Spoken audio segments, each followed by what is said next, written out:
ஹரிஷ் கல்யாண் இவர் சிந்து சமவெளி அப்படிங்கிற படம் மூலமாக அறிமுகமானவர். அதுக்கப்புறம் பொறியாளன், வில்லம்பு அப்படின்னு அடுத்தடுத்து சில படங்கள் பண்ணாலும் எதுவும் சரியாக போகலை அப்படின்னு தான் சொல்லணுங்க.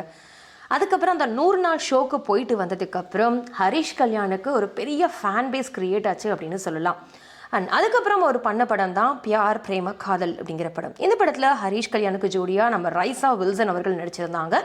படத்தை இளன் அவர்கள் டைரக்ட் பண்ண, யுவன் சங்கர் ராஜா அவர்கள் ப்ரொடியூஸ் பண்ணி, யுவனே மியூசிக் கம்போஸ் பண்ண படம் கமர்ஷியலி வேற லெவல் ஹிட். இந்த படம் ஹரிஷ் கல்யாணுக்கு ஒரு பெரிய கம்பேக் கொடுத்துச்சு அப்படின்னு சொல்லலாம். ஸோ அதுக்கப்புறம் தொடர்ந்து ஹரிஷ் கல்யாண் அடுத்தடுத்து நல்ல படங்களாக பண்ண ஆரம்பிச்சாருங்க. குறிப்பாக இஸ்பேட் ராஜாவும் இதய ராணியும், ஓமன பெண்ணே, அப்போ இப்போ ரீசெண்டாக ரிலீஸ் ஆன ரப்பர் பந்து வரைக்கும் அடுத்தடுத்து அவர் பண்ண படங்கள் எல்லாமே ஹிட் ஆச்சு.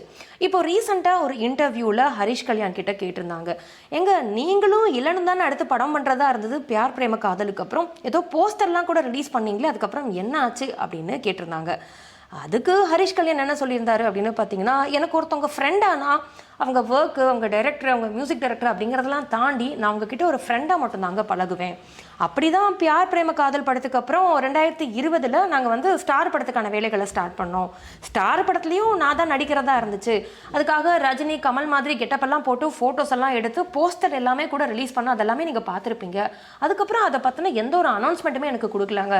சடனாக பார்த்தீங்கன்னா 2024 பார்த்தீங்கன்னா ஸ்டார் அப்படிங்கிற படம் ரிலீஸ் ஆகுது. இளன் தான் டைரக்ட் பண்ணுறாரு, நம்ம கவின் நடிக்கிறாங்க. சடனாக நான் அந்த படத்தை விட்டு வெளியே வந்துட்டேன். அதுக்கான காரணமும் என்கிட்ட சொல்லப்படலை அப்படின்ற மாதிரி நம்ம ஹரிஷ் கல்யாண் சொல்லியிருக்காரு.